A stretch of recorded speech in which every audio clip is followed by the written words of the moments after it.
สวีดัสสวัสดีทักทายกันย้ำขำย้ำแรงนะครับแรงนี้ได้นี้ครับได้เฮ็ดลมมานี้ครับเลยจะไปคั่วเฮ็ดลมใส่หมูครับไปครับไปบรรเลงกันเลยครับ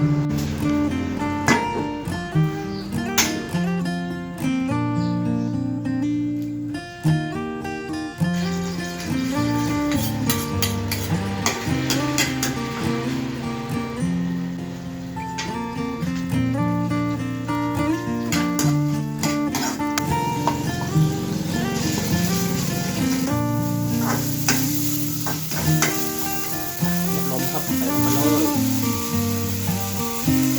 น้ำเยอะนิดนึง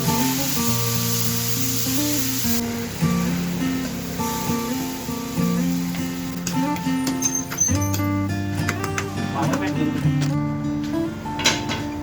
ลงหมดแล้วก็อีกใส่นะครับพริกน้ำต้นหอมซอยกรอบโซเดียมโรยเลยครับผงเทวดาใส่หน่อยครับหน่อยใส่น้ำลำเนี่ย